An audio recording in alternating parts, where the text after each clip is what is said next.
Okay, hear me out.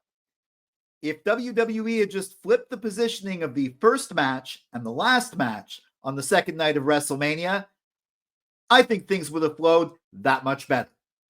This is my review of WrestleMania 41 Sunday. Welcome to Silo Voice Wrestling on YouTube and the Silo Voice Wrestling podcast, wherever you get your podcasts. I'm Jason C. McLean.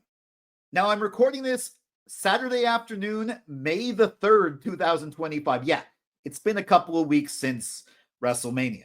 Yeah, I've seen the Raw after Mania, the SmackDown after Mania, the Raw a week after Mania, and the SmackDown, I guess, 2 weeks after Mania.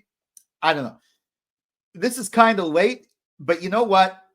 This is one of two videos a year that I have to get out every year, and timeliness isn't as important as getting it right. Plus, I already did WrestleMania Saturday. When I start something, I finish it. But we do have a lot of good stuff to get into. Beginning with the first match of the night for the Women's World Championship, the champion Io Sky defends against Elimination Chamber winner Bianca Belair and Rhea Ripley in a triple threat match. Now, for some reason, the champion came out first. I don't know why, but Io came out first. Great crowd response. Bianca came out and she was booed. Now, obviously, she's turning heel. She hasn't fully turned heel yet, but the fact that she was doing the Skippy thing with the young girl and she's like, doing one for the community, and all of a sudden she's getting booed for this. It was kind of awkward, but it did make sense. And Rhea, of course, came out to a massive pop with this kind of like mask thing that looked kind of sci-fi. Not exactly sure what it was, but her style was on point. This one started fast-paced and it didn't let up. A lot of triple threat matches, you'll have two people fighting and then somebody will be knocked out for a while for about 5 minutes and then they'll come back. It wasn't like this here. It was move into move into move. At one point, Io ended up flipping both Bianca and Rhea off the ropes. I think Bianca was trying to do it, but then Io ended up doing it. At one point, Bianca's going at Rhea. Rhea just kicks her, but then turns around to eat a missile drop kick from Io. Io starts doing her celebrating thing, which the crowd has now started doing with her. Maybe not here, but they have since started doing it with her, where she starts pointing at herself, celebrating, and then bam, Bianca nails her. And of course, there's so much back and forth. There's a lot of times where I think Bianca hit the KOD on Io. 1, 2, it was going to be a pin, but then Rhea comes in and stops the pin. The final sequence was Rhea going for the Riptide, which she had previously hit, but that was interrupted. She goes for the Riptide on Bianca, but Bianca counters it, turns it into a KOD, hits the KOD. Then Io Sky with the over the moonsault interrupts the pin, pins Bianca 1, 2, 3, and still your women's world champion, Io Sky. Now, if you saw any of my videos leading up to this, discussing this build, I thought the build was terrible. I didn't know why they didn't just make it a triple threat. Why make it so convoluted? Come on, Adam Pearce, just make it a triple threat. So you'd think I would give the story not that great a grade. But you know what? In retrospect, after having seen the match, after seeing how the story that led into it played out in the match of Bianca and Rhea completely ignoring Io and Io getting the better, the story's an A+. Also, in-ring storytelling, obviously an A+. In-ring work, these were all top talents at their absolute best, A+. Even the crowd, the crowd on the first night was a bit hard to gauge. The crowd was definitely into this, A+. Overall, A+. This was the best match, not only of night 2, but of all of WrestleMania this year. Quite possibly one of the best matches of the year. Maybe even one of the best women's matches on WrestleMania so far, period. I'd still have to go back and look at some other matches to make that determination, but this was definitely the highlight of the entire weekend. This was an excellent, excellent match. Normally in triple threats, there's the problem of somebody being, like I said, somebody being out and coming back in. No, this was nonstop action. It was one into the other, into the other. The whole story of the match is that there are 3 people in this, and you can't ignore the other person, and you definitely can't ignore Io. And some of these moves were just absolute stunning. Bianca Belair showed her strength. Rhea Ripley showed her complete power. And Io Sky showed her ingenuity. Empress of the Sky. I I don't know how many ways there are to say it, but I sang it all the ways. This was an excellent match.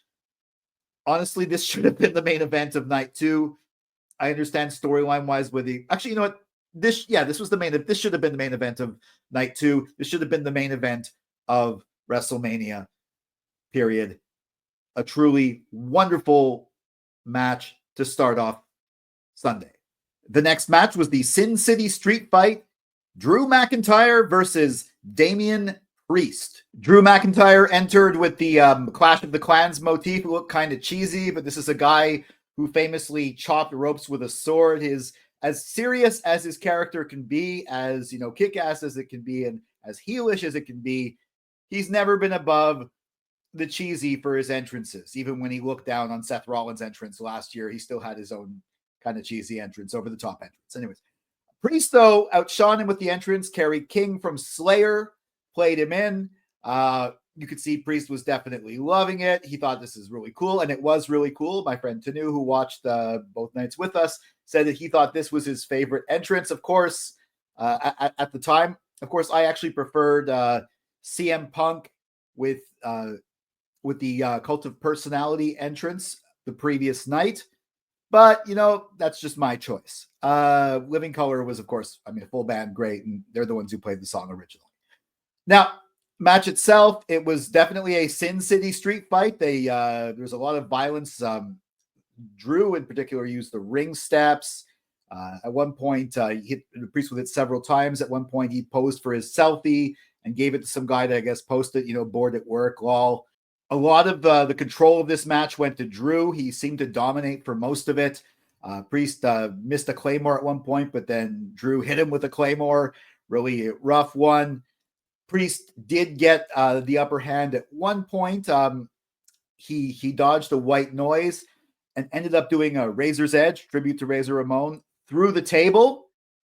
Only got a 2 count on that one, but that was when he sort of took advantage, and he went for the old school, the Undertaker move. And something I've always wondered, or people have always wondered while watching this, why doesn't the other guy just push him off the ropes? Well, Drew did push Priest off the ropes, and he fell through the 2 tables set up outside the ring. And then Drew brought him back in, put him next to a chair, and gave him a wicked-looking Claymore into the chair. 1, 2, 3. Okay, so for the story, I'm going to give it an A. At first, it wasn't, or it didn't seem like that great a story going in. I mean, it seemed like, why is he fighting Damian Priest, Drew McIntyre, Damian Priest? That wasn't the biggest thing. But then Drew really gave it justification. He justified it really well by saying, yeah, Damian Priest was the one who benefited from all the time CM Punk screwed him over. And then they had that bit on the card. They really made this a hot story by the time WrestleMania rolled around. So kudos to them. In-ring storytelling, A+. In-ring work, I'm going to say A-. I mean, it was really good. A lot of, like, you know, really violent spots. These are both very skilled workers. There were no screw-ups, no botches, but it wasn't the most out there work ever, but it still looked really good. Crowd, I guess, B+. The crowd seemed somewhat into it. They were chanting for Drew McIntyre at one point, but of course, after that first match, anything that comes after it is got to be like a little bit of a letdown from that amazing first match. Overall, I'm going to give it an A-. Now, I mean, yeah, this match was potentially hampered by its placement on the card coming after such an amazing match, but it still didn't really disappoint. And considering how I thought this was, thinking of this match a few months ago, to where we are now, it was good. It was the one street fight on the card, the one weapons match on the card. And they definitely took full advantage of it. And for 2 guys to give that spot to, these 2 were perfect. And it's nice they had a singles match, both of them with no title involved, but it definitely felt worthwhile on the card. I'm glad I saw it. Good job. Next up, for the Intercontinental Championship, the champion Bron Breakker defends against challengers Penta, Finn Balor, and Dirty Dominik Mysterio in a fatal 4-way match. Well, we had Penta's entrance with a mask, as you'd expect. Then we had Dirty Dom's entrance with a mask, and he took it off halfway. And the match was sponsored by Dude Wipes. Pat McAfee definitely made a reference to that, to Dom. And we had Finn Balor come in with a mask, like normal, like I mean, with his sort of demon character. And then, of course, we had Bron Breakker come in without a mask.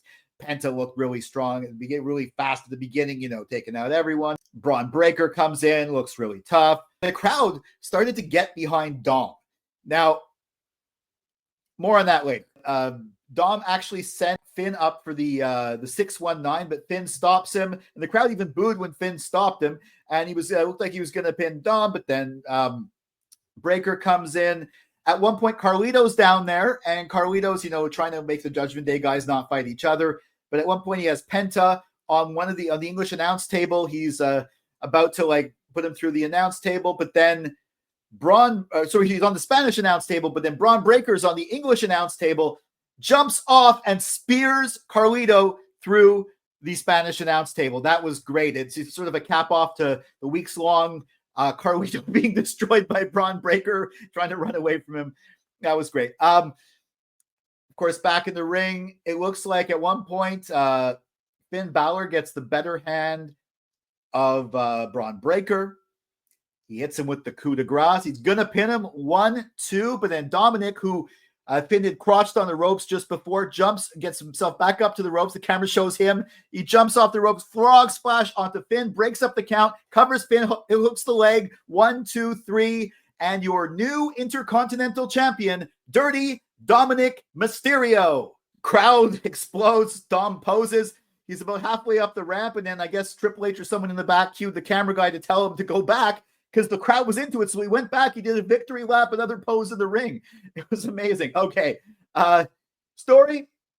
Can't really complain about this story. They've been setting this fatal four-way up for a few weeks pretty well. A+. In-ring storytelling, A+. In-ring work, I mean, A+. And crowd, I guess crowd an A. Now, I'm going to give this one an A+. Now, I give multiple matches A+. That doesn't mean it's my most favorite match of the night, but this is definitely my second most favorite match of WrestleMania Sunday after the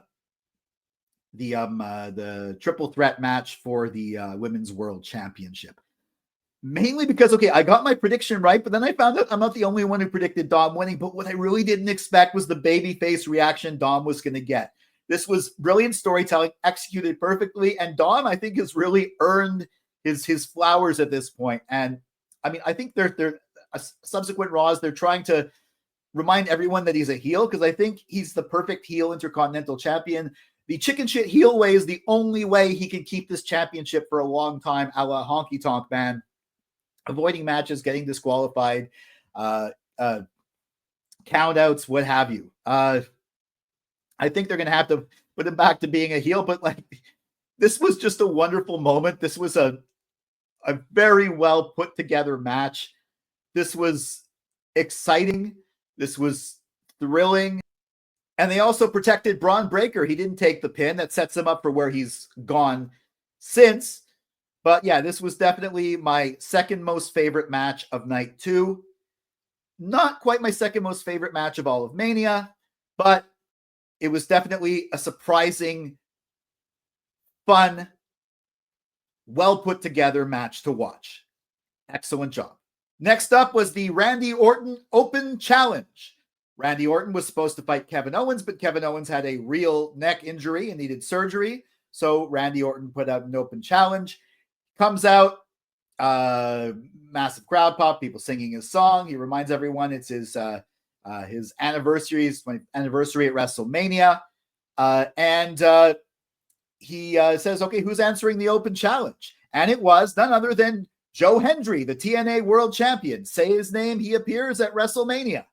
Massive crowd pop, really exciting. I thought this was great. I had seen Joe Hendry live when TNA came to Montreal for Slammiversary, not this year, but the year before.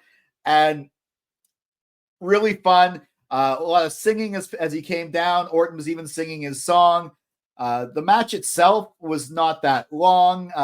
Orton goes for an RKO right away after Hendry went for an eye poke. Hendry missed the eye poke. Orton missed the eye poke. Hendry ducked out of the RKO, turned it into a fall away slam and then a kip up. Orton's down. He does his turn around, flip around, pose. And he's posing just as you see from out of frame. Orton comes up with the RKO. 1, 2, 3. Randy Orton wins. Orton then, he's posing, but he decides to, pick Hendry up, dust him off, raise his hand to kind of telegraph what he was going to do here. He's sort of showing him all sides, then hits him with another RKO, and then Orton's waiting, and he does the Hendry pose and starts posing. It was fun. Okay, story B-, but you know what?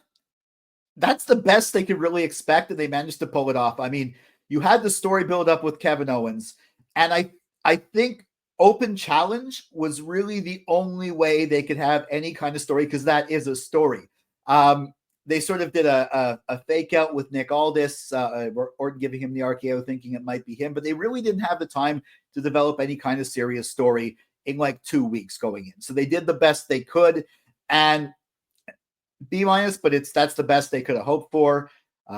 In-ring storytelling, well, it wasn't much of a match, but it was a solid B. In-ring performance, A-, but I mean, it's not that they did anything wrong. They just didn't do all that much. It was a very short match. It was more entrance and after the match than the match itself. Crowd response, honestly, A+. Overall, I'm going to give this match a B, but you know what? That's not really a bad grade, considering this was a thrown together last minute match that was essentially a glorified squash match. Now, does that do any harm to Joe Hendry? Absolutely not. It gets him on WrestleMania, massive pop.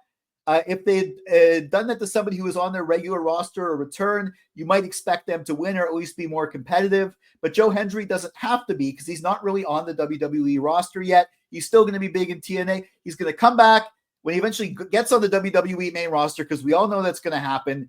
He's going to do a lot better, and he's probably going to be huge. But this was a great introduction. Joe Hendry was at WrestleMania fighting Randy Orton. That's something that is what people are talking about, and that was the point. As for Randy Orton, obviously, especially seeing as what they're doing after, spoiler alert, if you've watched anything after WrestleMania, or if you haven't watched anything after WrestleMania, as I think most people watching this have, and I have, he's going to be fighting John Cena for the WWE Championship at Backlash. So, yeah, you kind of can't put him in that position if he randomly loses to Joe Hendry here. So, perfect play. They did the best they could. They turned chicken shit into chicken salad, an unfortunate situation with an injury, and they ended up doing really. This is a really fun match to watch. It was short. Was it really a WrestleMania caliber match? No, but it was a fun squash, and both of them came out looking great. Welcome to the WWE main roster, Joe Hendry. And come to think of it, Joe Hendry's last time on the main roster was actually at Royal Rumble, and who threw him out? Roman Reigns. So he's been beaten by Roman Reigns and Randy Orton. That's not that bad a track record, considering he's not even officially in the company. Again, great job. Next up, AJ Styles versus Logan Paul. Logan Paul entered with what looked like a selfie stick, but it was actually later a drone, revealed to be a drone. This is also where we saw that when Logan Paul entered, that there were actually people seated on top of the stage, which apparently were there the night before, which was really cool. AJ Styles' entrance wasn't that remarkable, but it was fine. The WrestleMania entrance. Some back and forth at the beginning of the match. Not as much aerial stuff as I thought there would be, but of course there was. At one point, AJ has Logan Paul behind the little, I guess on the apron, behind the little skirt that covers the ring. Wasn't an LED screen this time. Traps Logan Paul behind there. Logan Paul used the apron to his advantage later too. At one point, Logan Paul pulled the drone again and started pulling it towards him, which was kind of funny. The match pretty much culminated with, I think, Greg or Gary, one of Logan Paul's buddies, sneaking up to pass him the brass knuckles, but Karrion Kross catches him, and oh no, and then AJ Styles shoves that guy away, and then Karrion Kross is urging AJ Styles to put on the brass knuckles, but AJ Styles throws the brass knuckles away, and goes in to end up getting hit with the Logan Paul super punch and losing 1, 2, 3. Story C+. I mean, there was a story, but it was kind of thrown together. In-ring storytelling, even though these guys are both good, I'm going to have to give this a C- for a very specific reason, which I'll explain later. In-ring work, A-. They're both competent workers, did a good job, nothing that extravagant, but it was still fine. Crowd reaction, B+. Overall, I'm going to give this match, Logan Paul versus AJ Styles, a C+. Now, the reason why I took off points for the in-ring storytelling is because just before the finish, when Karrion Kross was trying to get AJ to put on the brass knuckles, the referee was not distracted. The referee was looking right at them. In fact, Jessica Carr at one point started doing the count out. 1, 2. If AJ Styles had put on the brass knuckles and punched Logan Paul, he would have been disqualified. Was Karrion Kross's goal to get him to lose to Logan Paul by disqualification but knock him out? No, it makes no sense. That's a huge logical error. So yeah, definitely that kind of took me out of the story a little bit. And overall, this match, I mean, yeah, you got to get Logan Paul and AJ Styles, two people you got to get on WrestleMania. I know my friend really liked Logan Paul's entrance. It said it was the best entrance, but he hadn't seen a Logan Paul entrance before. But the way they kind of squeezed this match together, it wasn't that remarkable. It was fun. It was good. They had some good spots. But if I actually had to go to the bathroom during a match, if I was in the stadium, for example, or go get food during a match, and I wasn't just at home and I could do it between the matches, this would be my bathroom food break match for sure. Definitely forgettable. Decent, but I mean, I even think my C+ is a pretty generous grade.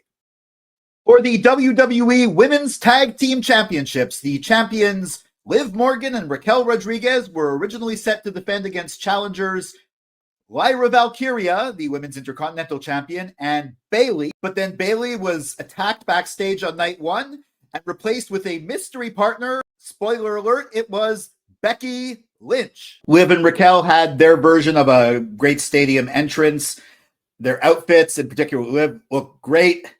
People online complained she was a little too skimpy, but whatever. It fits with the character. Lyra Valkyria came out with a full set of wings doing the whole bird thing. I know she's supposed to be like a goddess of war, but the whole like you're a bird is not going to go away if she comes out dressed like a bird.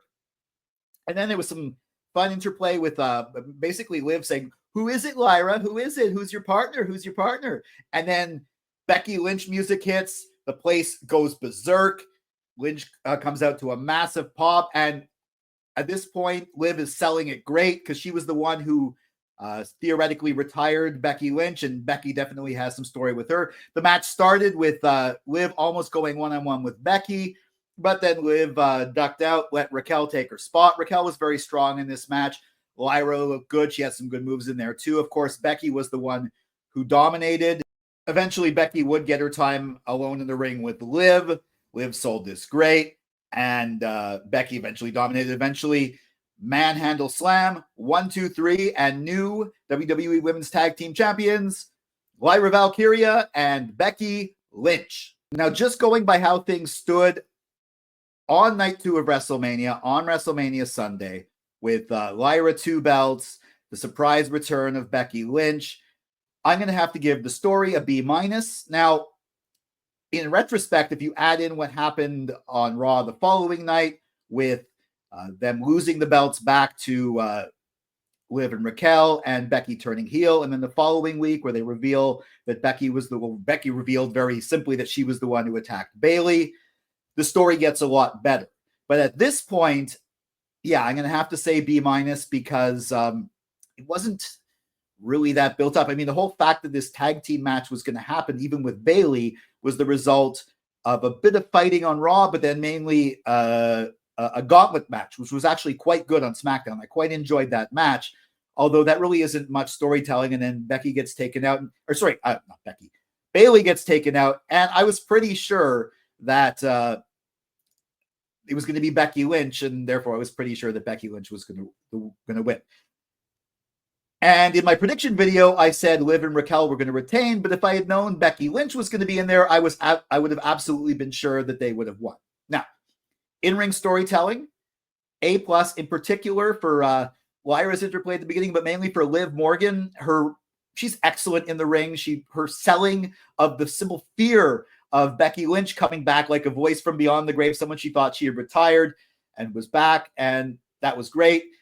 In-ring work, also an A+. Crowd A+ for especially for Becky Lynch's entrance. That was a really huge pop for Becky coming back, even though I think a lot of people there had already heard Bayley was out and had a good idea of who was going to be there. Overall, I'm going to give this match an A-. I think it became predictable at the last minute when we found out it was going to be Becky, but they still pulled it off really well. And the whole Lyra 2 belts thing was interesting, and Becky Lynch as the returning babyface was interesting. Again, the story got a lot better. Things get a lot more interesting the following night, but just taking into account on the night of, definitely not the best women's match of the night or of WrestleMania. That was the first match of the night. Definitely not my favorite match overall, but I still enjoyed it. I still think it was good, but I still think it lacks something, which we got later. But again, night of, A-. And then the glass breaks, and we get Stone Cold Steve Austin after a little bit of time.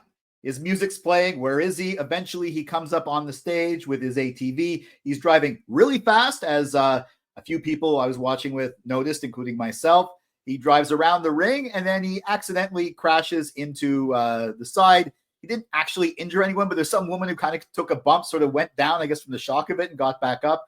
Apparently, there's video of Nick Khan, WWE CEO, running up to her after to make sure she's okay and see if she had to pay her any money. You never know. He goes in the ring, and he's there to announce the attendance. And he doesn't believe the figures, so he starts counting. He tells everyone to sit down, starts counting 1, 2, 3, gets up to 20, and then just goes with it. Cracks some Steve Weisers or his Broken Skull beer. He's a part of a beer company. He owns a beer company now, so he's in the beer business. And then logically, he does not drive back with the ATV because it's trapped on the barricade. Also, people just saw him down a bunch of beers on camera. Now, for effort, I'll give this an A+.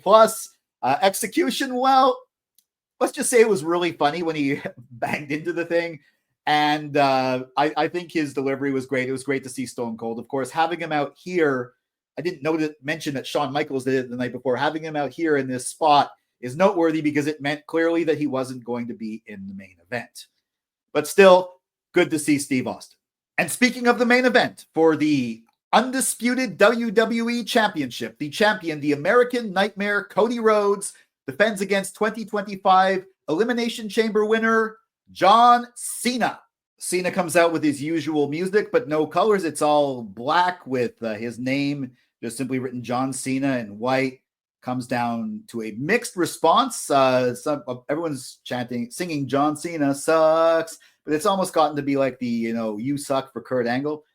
Cody comes down with a very flashy entrance. There's people on motorbikes. He has the little American Nightmare kind of logo mask, but this time it opens up.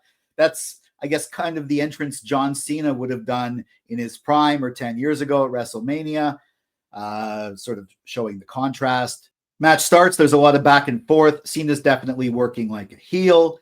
At one point, he crotches Cody on the ropes. He does an AA off the top rope, but only gets a 2 count. And then there's a ref bump. Now, Cody, of course, gets the crossroads at this point. 1, 2, 3, 4. A visual pin, but no referee. At this point, Cena gets up and takes the turnbuckle pad off the top turnbuckle. Rams Cody into it not once, but twice. Hits another AA. The referee's waking up at this point, but 1, 2. Cody kicks out, only a 2 count. They keep fighting, and then all of a sudden, Travis Scott's music hits, and not The Rock's music, then Travis Scott's music. They both come down together. No, just Travis Scott on his own with the novelty version of the hardcore title around his shoulders, wearing a championship that he bought. It takes forever to get down to the ring. Cena's smiling. Cody's still kind of out of it after kicking out. Eventually, Cody gets back up. Some back and forth. Cody's hits another crossroads, is about to get another a pin, but Travis Scott pulls the referee out of the ring, and the referee takes a bump. At this point, Cody urges Travis Scott to get into the ring. does a crossroads on him. You know, I guess comeuppance for the last time. Travis Scott is out of it. But then Cena gets the championship belt and is going to hit him, but Cody stops him, takes the belt from him. Cena's like saying, like, you know, you don't want to hit me. Like Cody decides, Michael Cole even says Cody's not, could be a bad guy or a good guy, chooses to be the good guy. So he lets the belt drop. Cena gives him the low blow. Cody's getting up, picks up the belt. Cena rams him with the belt, gets the referee back up. After the belt shot, 1, 2, 3. And new undisputed WWE champion and a 17-time record-setting world champion, John Cena. Okay, story. I really like this build from Elimination Chamber right to Cena explaining why he did what he did right up until this. I'm going to give the story an A+. In-ring storytelling, though, I'm going to have to give a B-. It was a little too paint by numbers for a story with a lot of nuance in it, and definitely loses points for how long it took for Travis Scott to come down to the ring. Also, if you're going to have just Cody versus Cena, you could have told that story, Cody versus Cena, a similar story, similar outcome. That was one choice. The other choice was having The Rock and Travis Scott come down to interfere. They didn't do either. Instead, they had just Travis Scott come down to interfere, which really seemed a bit weird. And again, it was a little too on the nose. So in-ring work, only a B+. This was, I mean, it was solid. There was nothing really wrong with it, but it felt a little bit clunky. I don't think Cena was in his A form, and Cody was, I guess, had to cover for that, and he didn't fully cover for that, but it was still good, but it was a B+. And the crowd, definitely an A. The crowd was definitely into this in a kind of a weird way. They were almost cheering for Cena at some points. Overall, I'm going to have to give the main event of WrestleMania Sunday, which some would say is the main event of WrestleMania, an A-. Now, if you're new to this channel, that might seem like I really liked it, but as you can see by some of my other grades, I'm usually a very positive grader. So, did I enjoy this match? Yes. Did I think it was a good? Yeah. Did I think it was a good main event? Maybe for a B-tier PLE, but not really for night 2 of WrestleMania. I think they could have done this a lot better. I think they didn't drop the ball, but maybe they fumbled the ball and picked it up a bit. I was really not a fan of how Travis Scott was used, especially that ref bump. Like that ref bump, the second one, of course, the ref has to be knocked out because otherwise he would just disqualify John Cena, or just a double disqualification, no contest. So he was knocked out. He didn't see how he was knocked out, so he had to be knocked out there. But it didn't really look legit. It wasn't. I mean, Travis Scott isn't the best worker. I really think it could have used The Rock or not Travis Scott, just the two of them. And I think it could have been a little bit less paint by number.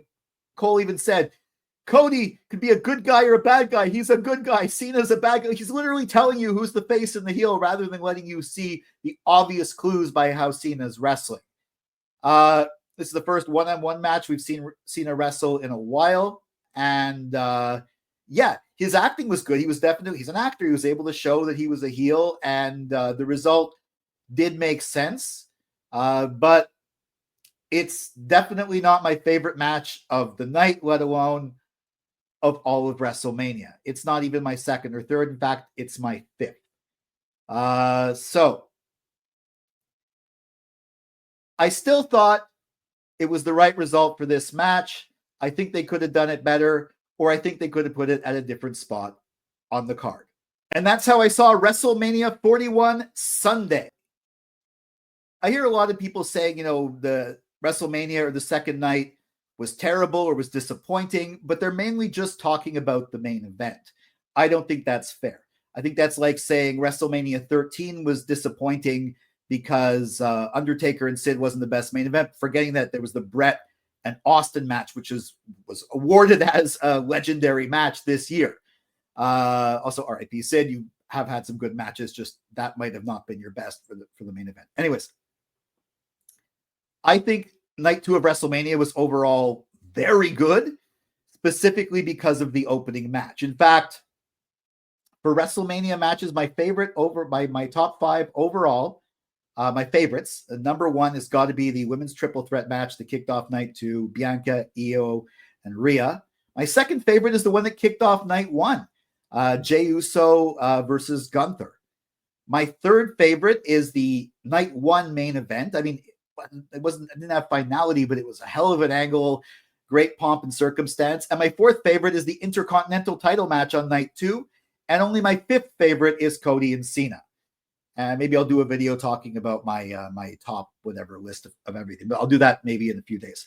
But yeah, that's how I see it. Do you agree with my my review of these matches, my grading, all that? Let me know in the comments.